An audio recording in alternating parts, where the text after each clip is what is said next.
Halo semua, di sini saya Erik Pratama Yoga Sinaga dengan NPM 23340251613 ingin mempresentasikan tentang perencanaan sumber daya manusia. Di awal slide terdapat pengertian dari perencanaan SDM. Perencanaan atau planning adalah suatu proses untuk menentukan rencana atau program kegiatan. Suatu perencanaan selalu berkaitan dengan suatu tujuan. Perencanaan dapat membantu kita untuk mengetahui apa yang harus dilakukan selanjutnya. Perencanaan tidak dapat dibuat secara tergesa-gesa, namun harus memerlukan waktu yang cukup. Yang kedua, ada faktor-faktor perencanaan SDM.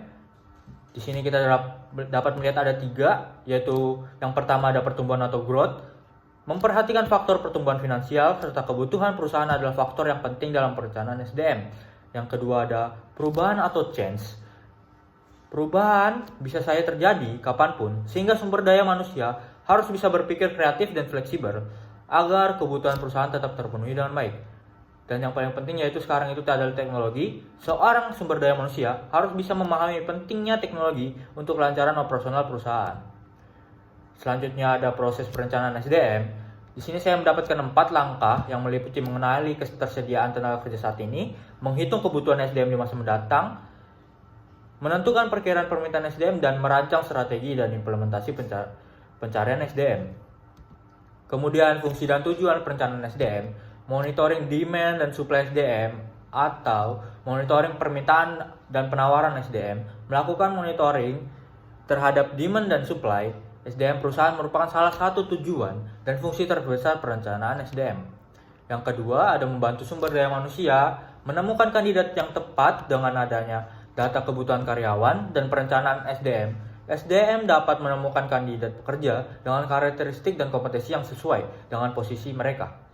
Yang ketiga, ada menempatkan karyawan pada posisi terbaiknya.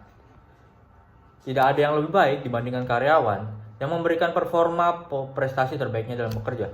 Tujuan itu yang ingin dicapai dalam perencanaan sumber daya manusia, di mana menemukan posisi yang dapat mengeluarkan potensi terbesar karyawannya. Kemudian terdapat manfaat perencanaan SDM bagi perusahaan. Yang pertama yaitu meningkatkan kompetensi karyawan.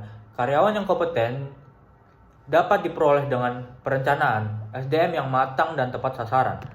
Memperkuat posisi perusahaan di tengah persaingan. Setiap perusahaan pasti ingin menjadi yang nomor 1 di bidangnya. Namun tidak semua perusahaan dapat mencapai hal tersebut. Hanya perusahaan dengan strategi bisnis dan tenaga kerja dengan kompetensi baiklah yang dapat menjadi paling unggul. Hal tersebut dapat dicapai dengan perencanaan SDM yang baik.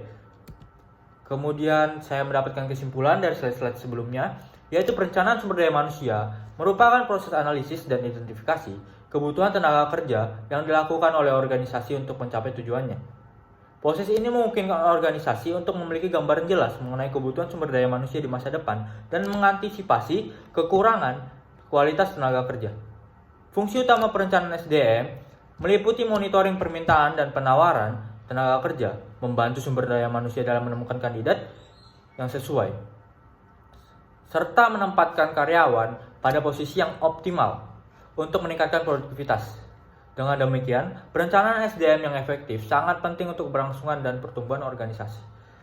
Kurang lebihnya mohon maaf dan terima kasih.